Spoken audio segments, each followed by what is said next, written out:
Welcome to Master of Science with host Professor James McCanney. The good professor's career spans 50 years as a university teacher, scientist, and engineer. Each week, he will explore the rapidly changing world of science as many long-held theories are crumbling under the weight of new data. He will cover the fields of geology, archaeology, meteorology, oceanography, space science, astronomy, cosmology, biological evolution, virology, energy, mathematics, and more. So please welcome the host of Master of Science, James McCanney.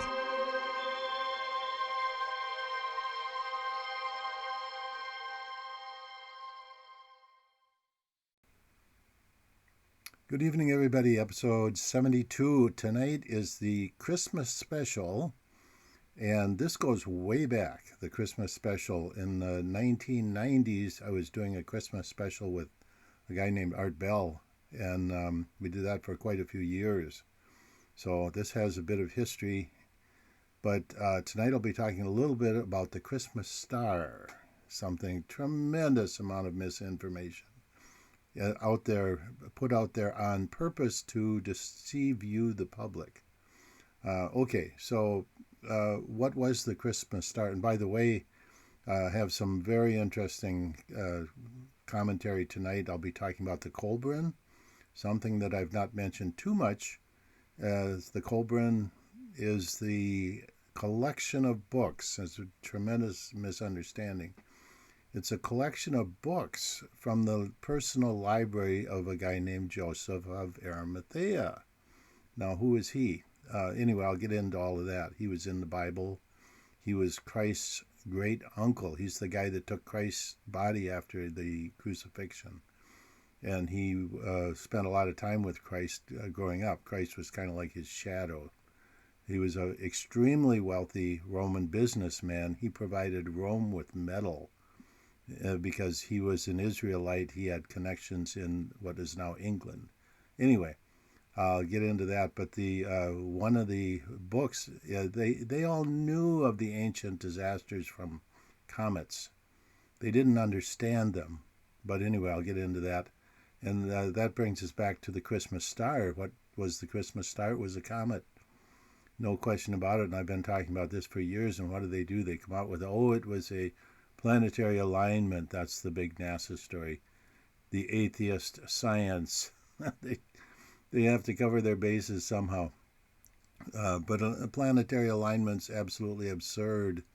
They happen all the time. There's one coming up here in January. The planetary alignment. But anyway, I'll talk about that in a minute. The Christmas star was a comet, and the three wise men came from the east. They were from different countries. Some people will say they were all Persians, and we really don't know. There's a lot of theories. I just saw one where there's a Zoroastrian group of like monks, priests, who studied the stars. And back then, hey, everybody lived out in the desert studied stars. That was TV. They didn't have TV. They didn't have, football games on Monday night. So they studied the stars, even the common people. But they knew historically that there was a comet that was coming, a very special comet, And my estimate was that it was a comet with 3 nuclei. And something that had very, very special properties that only they knew about. These guys were astrologers and probably a lot more tuned to the stars than what we might be today. Even with all of our amazing equipment, etc. We live in the cave ages in terms of theoretical understanding of what's going on in the cosmos. Almost everything you hear from standard science is backwards, upside down, inside out, and wrong. From the source of fusion on the sun, one of the most basic processes in the entire universe, and they don't understand it. If they did, they could duplicate it in a laboratory. And you always hear this, the next big machine we build, we're going to get break-even fusion. They have no clue. They have no clue what really causes fusion. It's a simple process, a very simple process, and they make it into this complicated thing with big machines and giant magnets and super colliders. No, it's a very simple process. I actually describe it in my books. But at any rate, back to the Christmas star. What they're still thumping from standard science is this dirty snowball comet model, and that's at the heart of the 3i Atlas disinformation campaign. Now this is something I followed the other night. What was it? Last night would have been the 22nd of December. I was on Jeff Rentz, and we've been doing a whole series of shows on the disinformation psyop disinformation campaign regarding 3i Atlas. I was on the Coast to Coast AM radio show talking about this. I've been on this show talking about the misinformation coming from 3i Atlas world. Just insane. All the nutcases trying to get throwing clickbait out there on YouTube. Oh my goodness, it's just insane. And you, the poor public, is the recipient of all of this insanity. Every YouTuber on the planet is trying to be a 3i Atlas expert now. Insane. And a lot of them are AI generated from NASA with a huge disinformation campaign. But back to the Christmas star. What was it? And I've talked about this. Look at the properties. It was discovered in the east, and they followed it to the west. Well, how does that work? That's typical of comets. It's like Venus is the morning star sometimes, and it's the evening star other times. It passes on the other side of the sun relative to us. That's the simple story. Comets do it all the time. Asteroids do it, but we don't see asteroids with the naked eye, do we? No, because they're little. And comets are discharging the solar capacitor, so they are developing this tail, which is visible. But comets happen all the time too. So what was so special about the Christmas star comet? Well, my estimate is that, as an example, it could have been like a triple nucleus with a certain frequency that would be well known. And so and this is significant also because when Christ and all the other people who talk about the end days, what they all say is, look up in the sky, you're going to see it. There's always rumors of war and all of these other things that they talk about.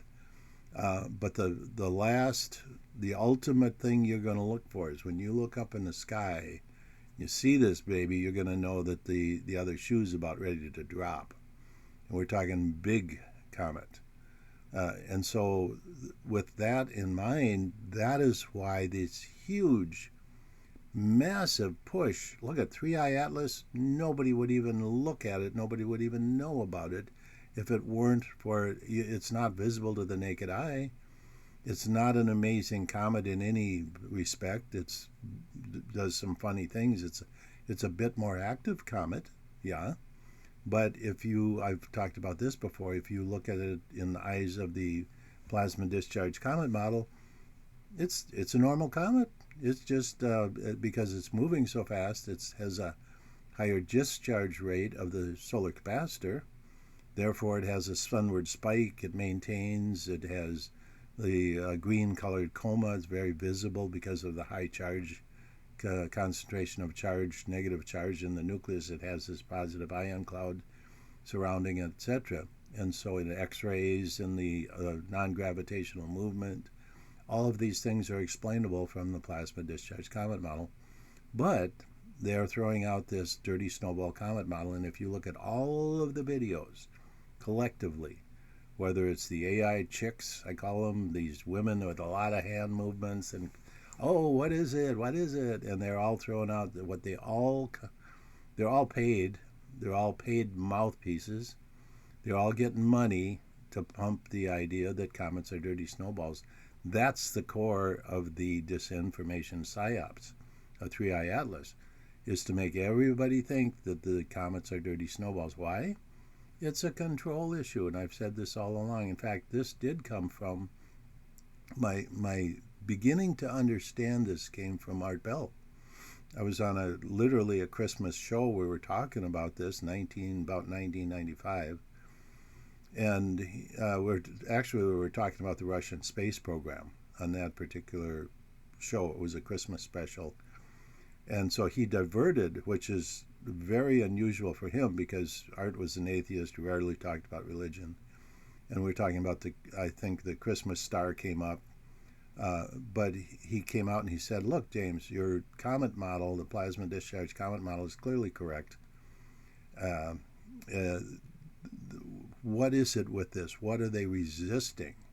And they still are today, 2025. You know, look at this poster here. This was in 1997, my last week's show. I talked about this poster. If you didn't see it, go listen to it. It's a great show. But Art says, what's the story with this? This is in 1995. I'm on a show, and he goes, what's the story with this? Your comet model is clearly correct. This dirty snowball comet model thing is stupid. Any idiot knows that it doesn't work, which I'll be talking about in a minute here too. All of the reasons why it doesn't work, which we knew about, 50 years ago or longer. Okay, but and I said, oh, well, because they'd have to change the textbooks, the embarrassment of all of this theory that would be incorrect. Peer-reviewed publications would be considered incorrect, and that's not palatable for the astronomical community, that all peer-reviewed stuff is golden. And I said, all of these, the NASA would have to eat crow. And I said, all of these reasons. He said, no. They said they could fix all of that. They could fix all of that. They could off you. They could steal your stuff and claim that they invented it. They could do 100 things. And I said, well, that's true, but it made me think. And I didn't have an answer at that point. But Art, very astute guy, one of the most astute guys I've met in my life, he said, there's something else going on here.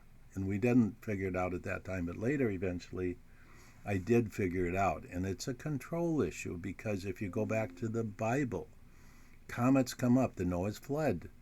The Moses fleeing Israel with the Israelites was a comet event, and that's what Velikovsky was all about.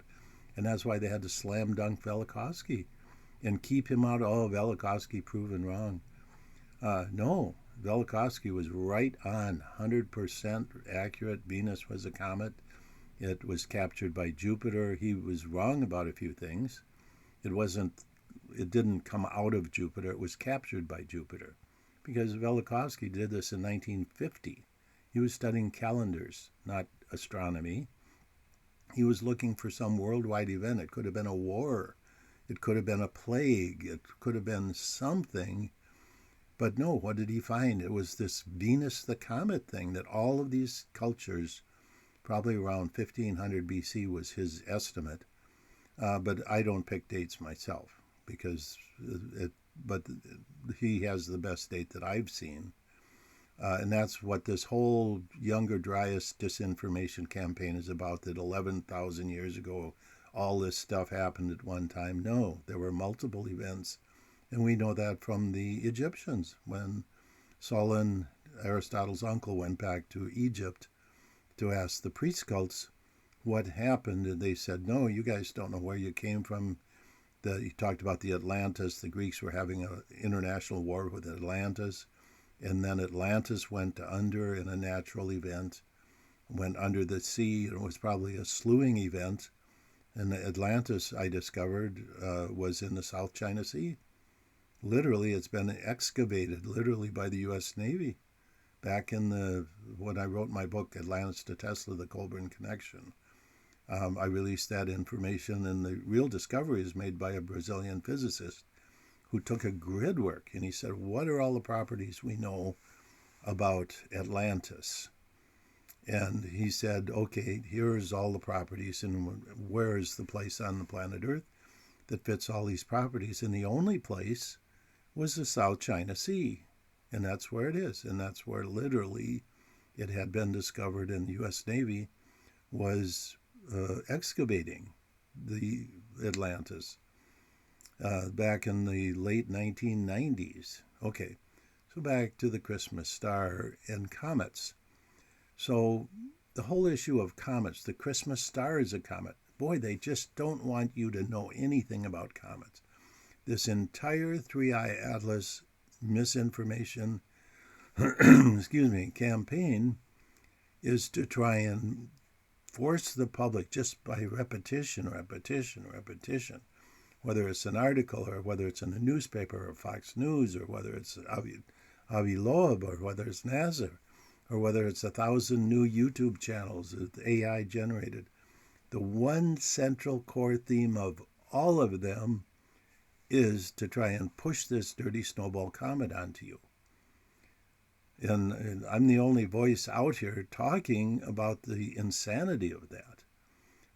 So anyway, the Christmas star was a comet. See, they don't want you to know about comets because comets have special properties. They have special properties, and they do have, there's a reason why alien spacecraft hang out. It's like fish hanging out near a rock. That's where the food is.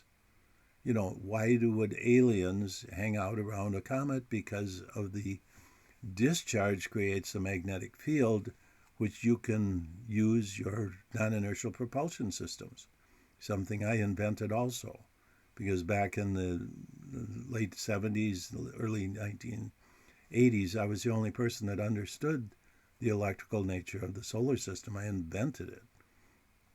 And so what happens is you have all of these locally occurring, and I talk about it in my book.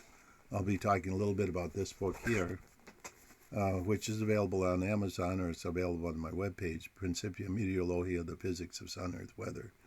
I talk about the local electrical batteries, and those involve magnetic fields resulting from the discharge of these local electrical batteries. You get magnetic fields, and you can use them as a medium for a propulsion system. So I invented a number of non-inertial propulsion systems using, and we will not get very far using rockets.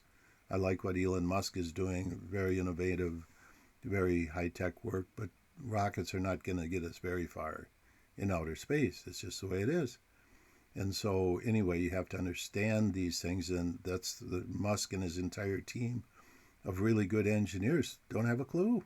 They don't have a clue that that's not the way to go into space. Okay, so anyway, back to the Christmas star. So the Christmas star is relative to the Christ child being born, a physical birth on planet Earth in the stables in Bethlehem. In the whole story, the lineage coming down from the Israelites, that's not the people who live in Israel, the Israelites. You have to understand who they are, etc. But I'm not going to go into this show, but back to the Christmas star. It was a comet, and it did comet type of things. So it's not a mystery. It was not a planetary alignment. Don't listen to NASA. Okay, so I've done previous shows on this. Going back, my old radio show, I did a number of Christmas specials. So at any rate, maybe in the future I'll do some more detail on the Christmas star, but it was a comet. Okay. Now let me go into all of the reasons, not all of them. I mean, there's 1,000 reasons why comets are not dirty snowballs. Let's take some rudimentary ones. First of all, it doesn't explain what you see. If you go back to where did this come from? It came from Kepler. Kepler and Halley lived about the same time back in the Middle Ages, and they were the first ones to calculate and understand the orbits using the information that was by Tycho Brahe and Copernicus. That's where the sun-centered universe or solar system came from. And then they realized that these comets, by understanding their orbits, and that's where because Halley has this name, and they recognized that every 71 years approximately this comet would come back. And they also recognized very early that it was not an exact periodic basis. So something else was going on. It had some influences with Jupiter, and it had some non-gravitational effects which caused it to have a non-gravitational orbit, something they're seeing with 3i Atlas today. Non-gravitational. It's not just following gravitational rules. Comets have their own agenda, so to speak, in terms of celestial mechanics, understanding how they move. So anyway, Halley and Kepler understood this, and so they, up to that point, Aristotle teaching was that comets were fire in the atmosphere. And that continued to be taught a lot for hundreds of years, literally, but Halley and Kepler knew this. So they said, oh, okay, well, they developed this tail away from the sun when it gets close to the sun. So it must be like an ice ball that's melting when it gets near the heat of the sun. I mean, that's pretty logical for the 1700s. For people that are, very primitive, didn't really understand what the atmosphere was even, or how far it extended. They had none of this knowledge, let alone the solar wind or the electrical conditions or what fusion is all about. And that's what, when I started cracking all of these codes back in the late 70s, I was dealing with celestial mechanics and including electric and magnetic fields and understanding the principles, which I describe, by the way, in these books. This one, the Principia Meteorologia, in my book, The Planet X, Comets and Earth Changes, which, like I say, are available on Amazon as a set. You can buy these. I think the Planet X, Comets and Earth Changes, The Surviving Planet X Passage, Atlantis to Tesla, The KOLBRIN Connection, the Weather Book, this Principia Meteorologia, and I think the Diamond Principle. I forget how many. More will be added to the list soon. But go there and get those books, or you go to my webpage, jmccsci.com. You can get them in the ebook format there, or some of them in hardcover also. Okay, so the reasons why comets are not dirty snowballs.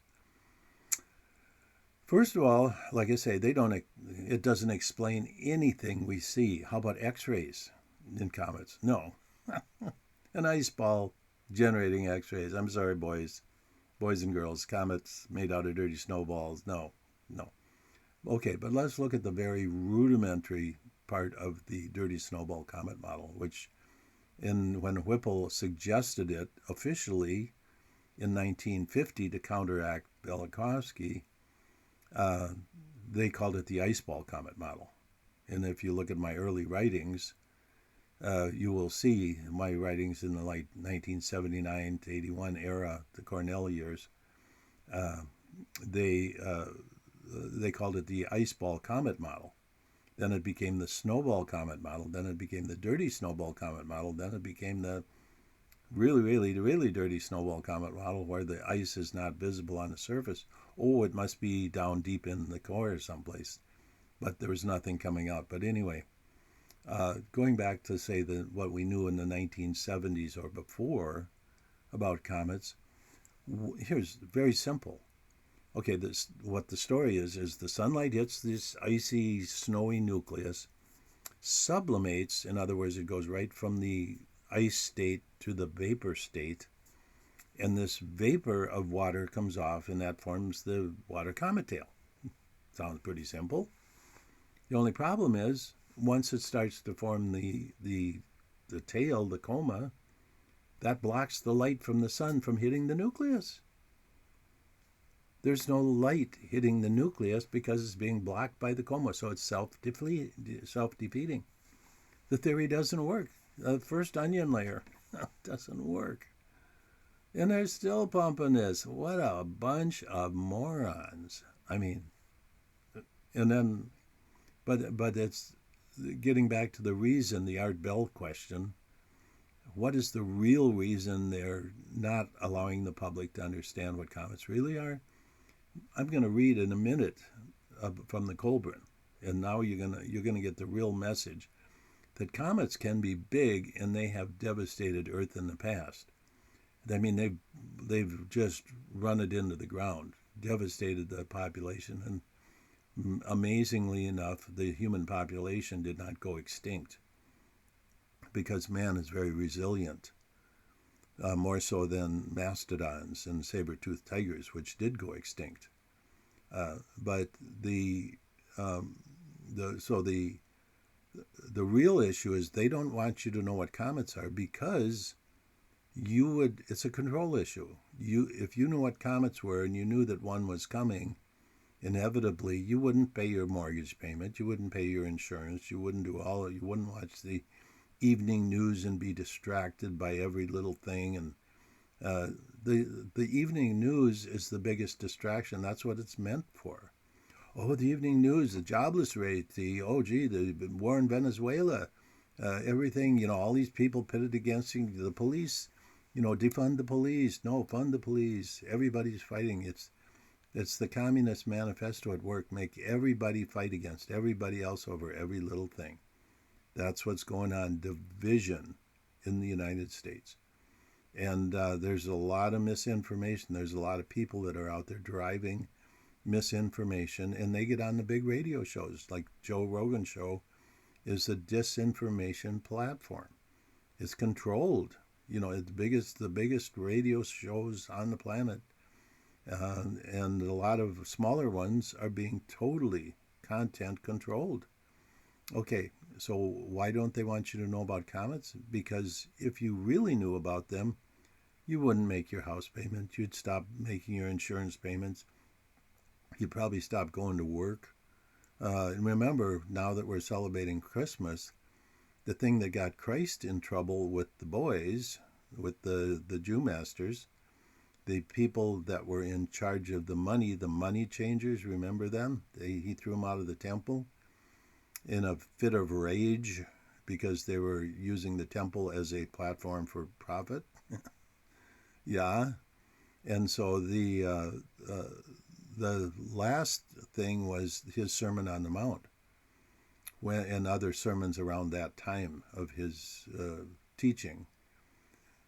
He was getting into this, and people said, well, what's going to happen? What's going to happen to the human race? What's going to happen to us? What's the future? And he went through, because he knew his uncle Joseph of Arimathea had taught him, and that's where the KOLBRIN comes in. When the KOLBRIN hit the streets in the early 2000s, it was actually in the late 90s when I released it to the public, because I was one of the first people in the U.S. to get a copy. There were 3 copies that came into the U.S. I got one of them, and people I know got the other 2.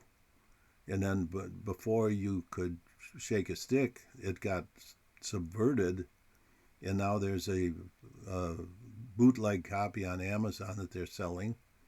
It's called the KOLBRIN Bible.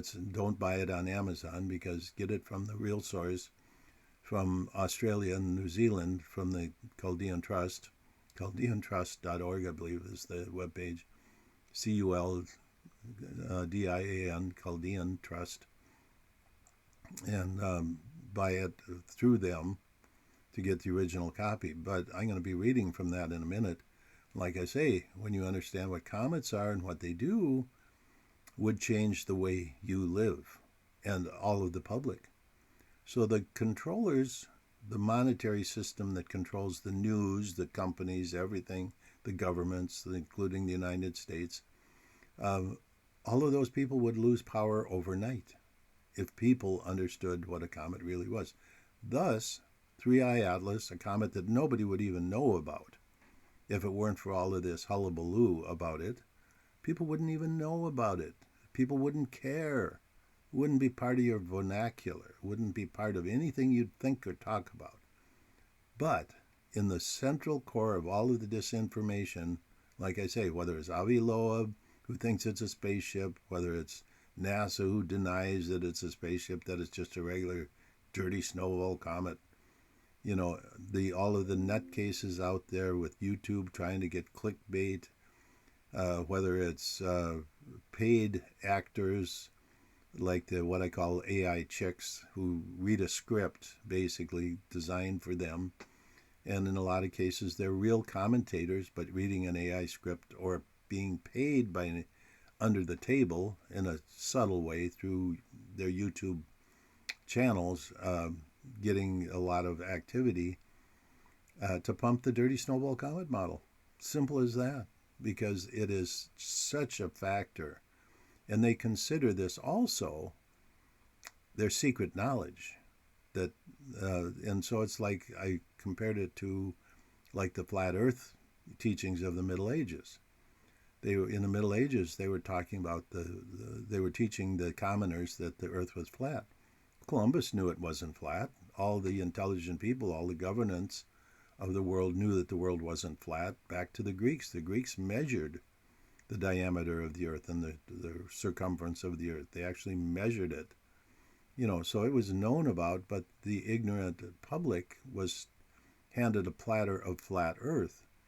And if in the oceans, they said, ended at a certain point, and there was a waterfall, and there were fire-breathing dragons and terrible storms and everything terrible, and you would fall off the edge of the earth and die. You'd never come back. So all the sailors with Columbus believed this story. And so here's Columbus. They get out on the ocean on these little Portuguese coastal sailing vessels, never meant to cross the ocean. And they get out in the ocean, they hit a storm, and so the sailors are like, oh, this is it. We're hitting the edge of the earth. We're going to fall off and die. So they tried to mutiny Columbus, and Columbus says, no, the world's round. Columbus thought they landed in India. He really had no idea, because during this storm, they got all twisted around. He had no idea where he was. All he knew is how to go west. So they sailed down along the coast of Africa and then sailed west, and he was trying to hit India. So that's why they called them Indians. Hello? And the Arawak Indians, the first ones they met, then they took plants and some slaves and some other stuff back to the New World, or the Old World, with them, and then began this hundreds of years of just raping and pillaging the Americas. All the gold that gave the Vatican its wealth, the beginning of the Vatican Bank, which runs the world today, ships ballasted with gold, hundreds and hundreds, literally thousands of passages, with these giant Spanish galleons ballasted with gold. Okay, so at any rate, that's a little bit of history along with this. But the secret societies that have come through all of this, going way back, and the people that control the European banks, etc., the Bank of London, the Federal Reserve in the United States, their control factor, they understand that if the human mind, and the human mind is like deer smelling the scent of man. It's instinctive. They know that means danger. Man is out there to kill them. And that's like, oh, okay, you smell a man, out of here. The deer just has it ingrained in their DNA.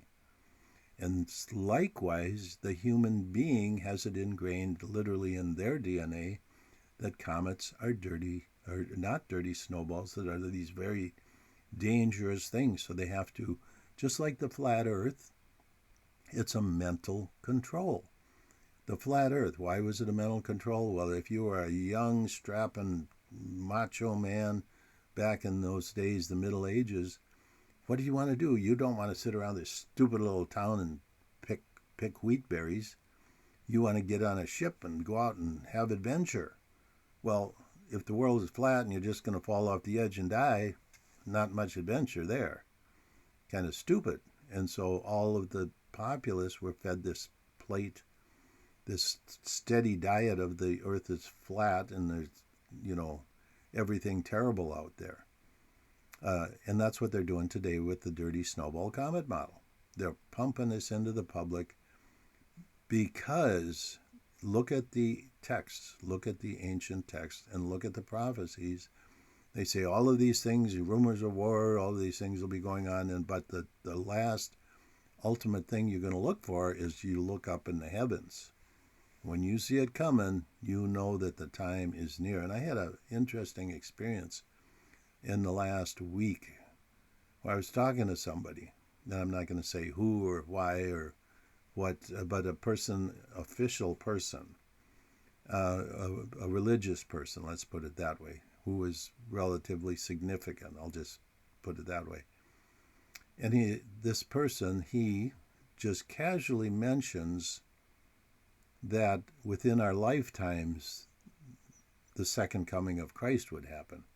And I'm like, and he just said it like matter of fact, like it was going to happen. So anyway, that would make sense that all of this 3i Atlas misinformation campaign, Dirty Snowball, has got to be dumped on you, the public, because something is about to happen.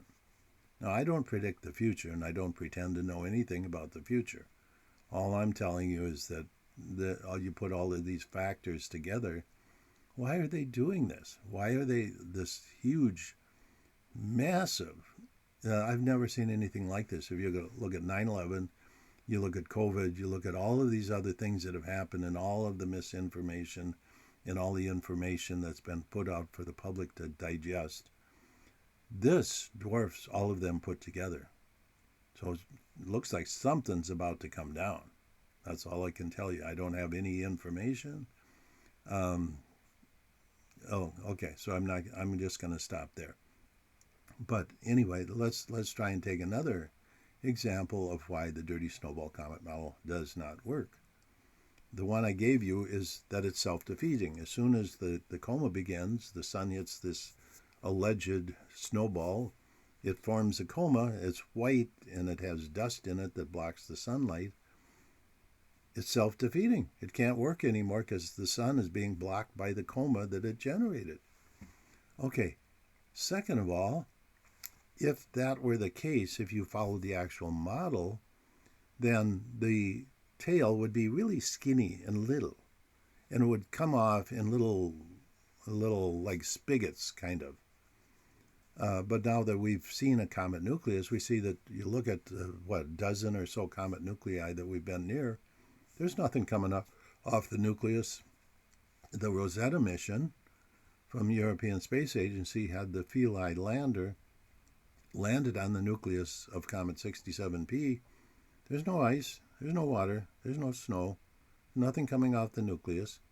The closest that they detected water, a molecule of water, H2O, was 10 kilometers from the nucleus. There's no water coming off the nucleus. And the head of NASA Science stated after that comets are not dirty snowballs. Yet, this amazing, huge 3i Atlas disinformation campaign is raging on the internet with everybody claiming that, just assuming that and stating that comets are dirty snowballs. Excuse me, boys and girls. It's nuts. It's nuts out there.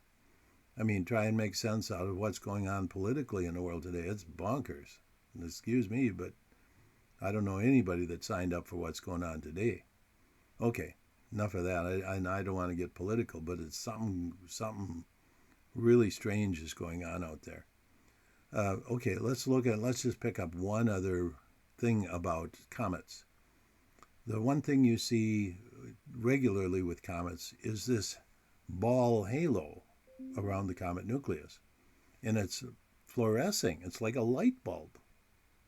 Well, where does that come from with the Dirty Snowball comet model? It doesn't make any sense at all. It's this perfect globe of light that goes out maybe 50 to 100,000 miles.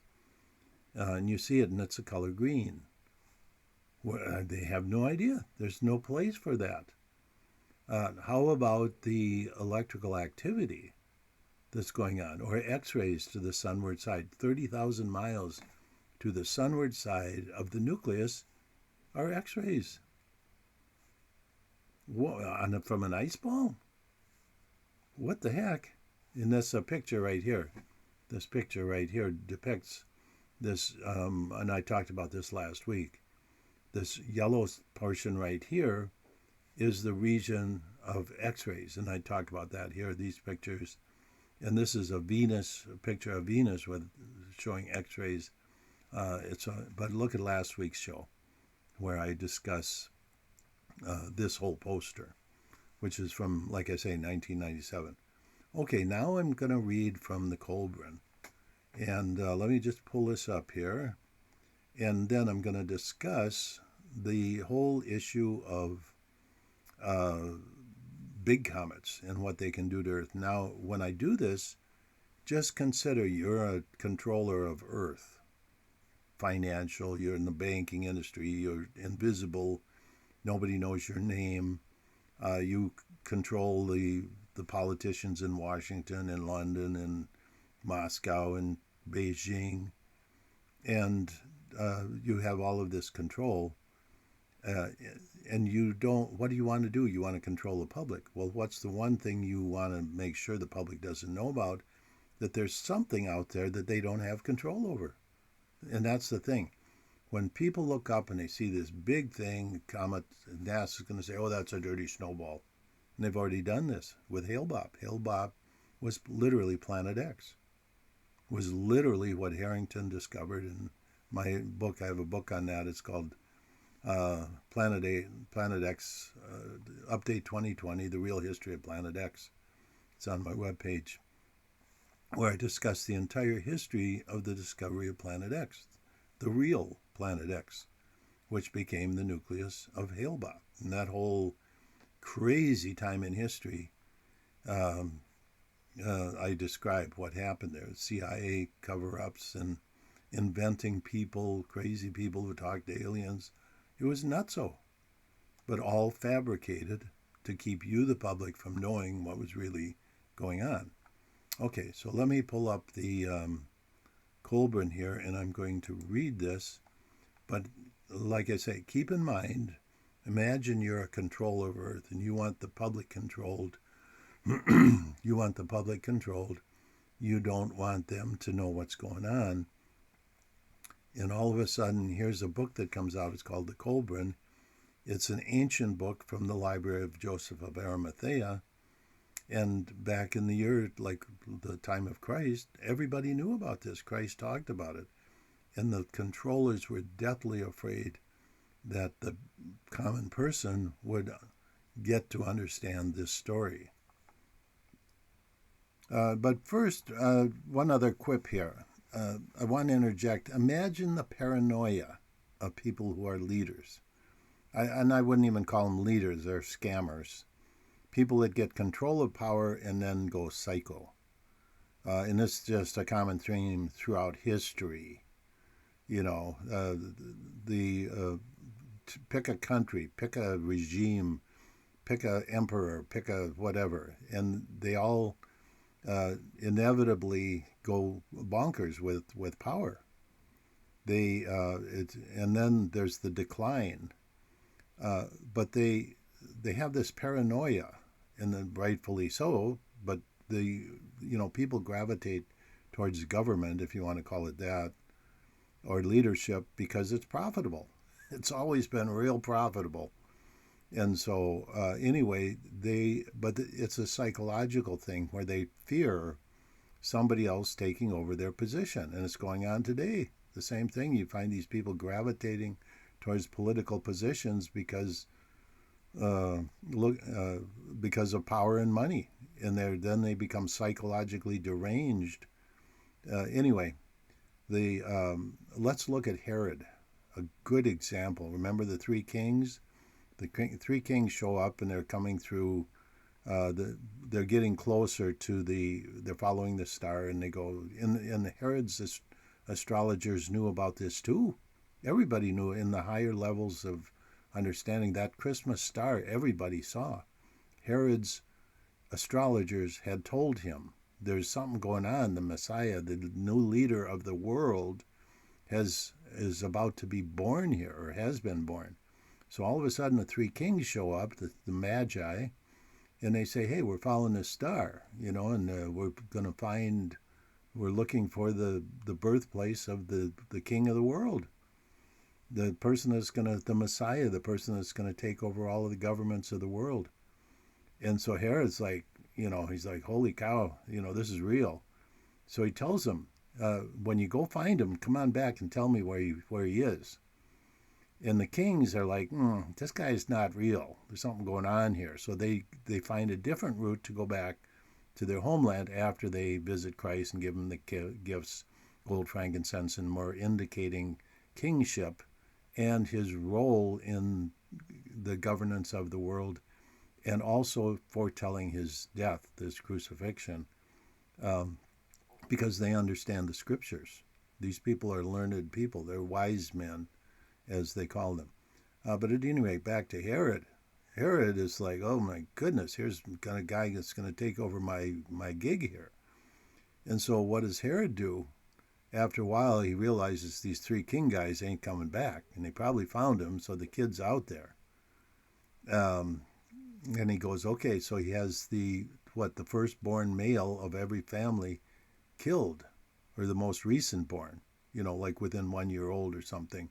So it's going to be a sweep, and he has his henchmen go out and kill all the 1 year olds. Any kid, boy, male, less than 1 year old gets chopped on the chopping block, dead. And Christ, Joseph, gets a message from an angel, and they go off to Egypt because, at this point, they're fairly wealthy. And one thing I want to comment, too, is remember that Mary was not a pauper chick. She was part of one of the wealthiest families in Rome. It's just that she lived out here in the Mideast, where Joseph of Arimathea spent a lot of time. And Joseph of Arimathea was all over the place. He was in India, he was in England, he was in Rome, he was in Northern Europe. This is a guy who moved around. And that's why once Christ got big enough, he was like his shadow.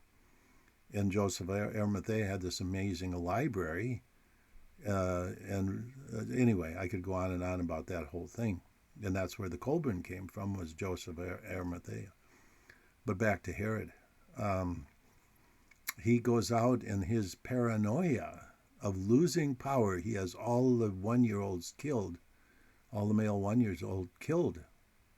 So to get rid of this kid, that's how paranoid the nutcase is. And that's going on today. And the world leaders today are equally paranoid about you learning the truth. That's why this YouTube channel is shadow banned.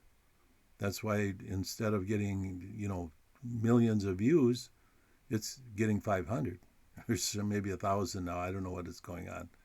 But yeah, there's a reason why this message is not getting out to the public, because it's real. Okay, so what I'm going to do here, this is actually from my book, the Principia Meteorologia, the physics of sun, earth, weather.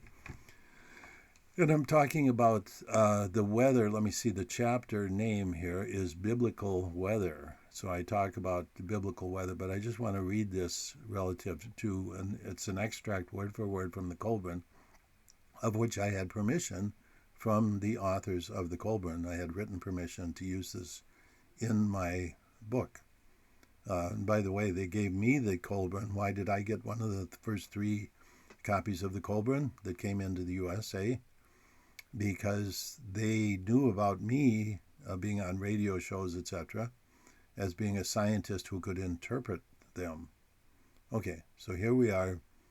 The KOLBRIN has extensive references to these ancient events, but there is only room here for a few short quotes. Okay, so now I'm going to literally be reading from the KOLBRIN as reprinted in my book, the Principia Meteorologia, the physics of sun, earth, weather, which is written for the general public, by the way, and scientists. And by the way, in the appendices of this book, I have some of my historical writings and emails and communication between myself and the Russian scientists that I worked with at the University of Novosibirsk in the mid-90s. So, okay, now reading from the KOLBRIN. It is known, and the story comes down from the ancient times, that there was not one creation but 2, the creation and a recreation. It is a fact known to the wise that the earth was utterly destroyed once, then reborn on a second wheel of creation. At the time of the great destruction of earth, God caused a dragon. Okay, now here's where it starts. We have the destruction of earth and the creation, which is the original creation, and then the destruction of earth in the history of man. And okay, so God caused a dragon from out of heaven to come and encompass her about. So this dragon, what is that? That's a comet. No question about this. it encompasses the Earth. The Earth gets completely involved inside this comet tail. Okay, I'm going to read on here. I'm going to go over that again. God caused the dragon from out of heaven to come and encompass her about. The dragon was frightful to behold. It lashed its tail. It breathed out fire and hot coals, and a great catastrophe was inflicted upon mankind. The body of the dragon was wreathed in a cold, bright light, and beneath on the belly was a ruddy-hued glow, while behind it trailed a flowing tail of smoke. It spewed out cinders and hot stones, and its breath was foul and stenchful. There's a lot of poisonous gas in a comet tail. Okay, poisoning the nostrils of men. Its passage caused great thundering and lightning. The electrical comet, the plasma discharge comet, okay. It spewed out cinders and hot stones, and its breath was foul and stenchful, poisoning the nostrils of men. Its passage caused great thundering and lightning to rent the thick, darkened sky, all heaven and earth being made hot. The seas were loosened from their cradles and rose up. The tsunamis, the gravitational tsunamis from this thing passing by. Okay, its passage caused great thundering and lightning to rent the thick, darkening sky, all of heaven and earth being made hot. The seas were loosened from their cradles and rose up, pouring across the land. There was an awful shrilling trumpeting which outpowered even the howling of the unleashed winds. That is the electrical connection. When the electrical connection occurs between the comet and Earth, it has this tremendous trumpeting sound, and all the ancients talk about this. Okay, men, stricken with terror, went mad at the awful sight in the heavens. In the heavens, okay? They were loosened from their senses and dashed about crazed, not knowing what they did. The breath was sucked from their bodies, and they were burnt with a strange ash. Then this passed. Okay? It happened. All of this activity happened, and it passed. Let me see. Then this passed, leaving Earth enwrapped within a dark and glowing mantle which was ruddily lit up inside. The volcanism, the Earth was literally shaken. The bowels of the earth were torn open in a great writhing upheaval, and the howling whirlwind rent the mountains apart. Mountain building. That's what I talk about. The wrath of the sky monster was loosened in the heavens. It lashed about in flaming fury, roaring like 1,000 thunders. It poured down fiery destruction amid a welter of thick black blood, oil, hydrocarbons, in the tail of a comet. You can see them. The spectroscopy of the tail, you see them. Let me see.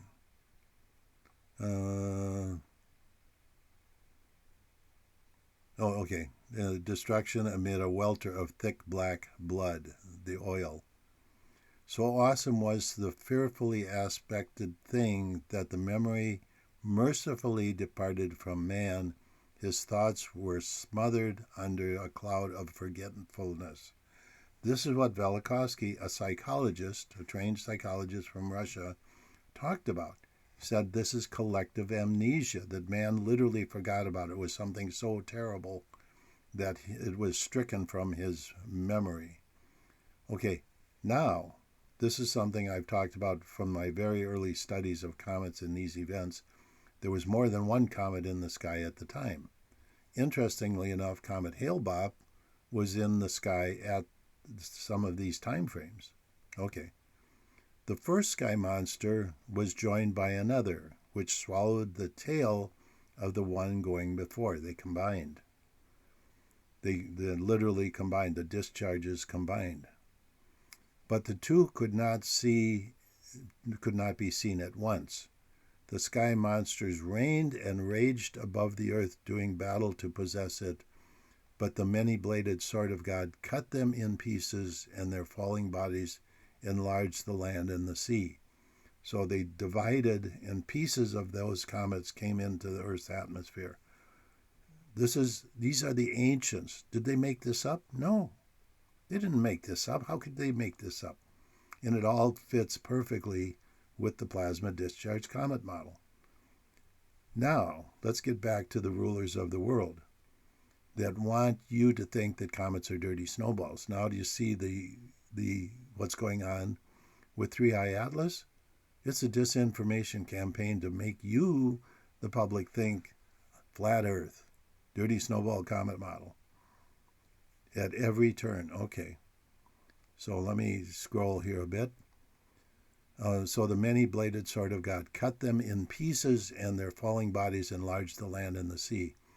In this manner, the first earth was destroyed by calamity descending out of the skies. The vaults of heaven had opened to bring forth monsters more fearsome than any that ever haunted the uneasy dreams of men. Excuse me, I'm losing my voice. Men and their dwelling places were gone. It destroyed everything. Remember, the apostles asked Christ, what's going to happen, in this destruction in the end days? He said, not a stone will be left upon a stone. These things come by, they rip the place apart. And everybody would understand that these guys in power, the bankers, the Vatican Bank, whoever, don't have any power over this thing. That's why when the Hale-Bopp came into the solar system, the Vatican hired NASA literally and asked them, is Hale-Bopp wormwood? Because they knew at the core nucleus of Hale-Bopp was a planet-sized object, not this little 42-mile-across snowball that NASA tried to pawn off on you, the public. Okay, continue reading here. Men and their dwelling places were gone. Only sky boulders and red earth remained where once they were. But amidst all the desolation, a few survived. Man survived. For man is not easily destroyed. They crept out from caves and down from the mountainsides. This is what we're told with the Greeks. The people that survived were sheep herders up in the mountains. That's what the Egyptians told them. Their eyes were wild and their limbs trembling, and their bodies shook and their bodies lacked control. The earth, the only true altar of God, had offered up a sacrifice of life and sorrow to atone for the sins of mankind. Listen to the next part. Listen and think about the evening news and all the distractions, the Barbie dolls, the war in Venezuela, the jobless rate, all of the things going on in your life. All of the distractions that are given to you. Think of this at Christmas time and think of Christ's message that, you are being taken care of. You don't have to belong to all of this stuff. And who are the leaders? They want you to listen to the evening news, to worry about the jobless rate, paying your taxes, paying your mortgage, paying your insurance payment, making everything, and, how the next elected official is going to save you and make it better. And this just goes on, this cycle of nutcase stuff, and it's basically control. Now listen to the next lines here. Man had not sinned. This is for this. They're accounting this for the sins of man. Well, why would God punish all of the human race for the sins of some men? But that's not what this was all about. Man had not sinned indeed, but in the things he had failed to do. He didn't use his time wisely. He spent his time running around doing all kinds of other stuff. Like, look at these parents with kids in school. They're running around, football game, basketball game, activities, let's do this, everything. And, the whole point of living is lost. Then the kids get out of school, they go to college, then they get a job, and then all of a sudden they have kids, and then they retire, and then they're like, what the hell happened? what the heck happened? It's like you got on the treadmill, and the treadmill, you just kept running on it, buddy. Okay, so once again, here's man had not sinned indeed, but in the things he had failed to do. He didn't use his time wisely. He didn't use it to understand outer space and get off this planet. And that's what's going on now. Everybody's running around in circles. They want to get a man to the moon. They want to get a man to Mars. One man, not you, not the public, one guy. You see how NASA has failed? NASA has failed your birthright. They have squandered your birthright to go into the stars to put one guy on the moon in 10 years. All bullshit. And it's meant to keep you, the public, from your birthright. Okay. Man had not sinned indeed, but in the things he had failed to do. There it is, that line. That's why they don't want you reading the KOLBRIN, the real KOLBRIN. Man suffers not only for what he does, but for what he fails to do. He is not chastised for making mistakes, but for failing to recognize and rectify them. With that, I'm going to leave you, and we'll talk to you next week.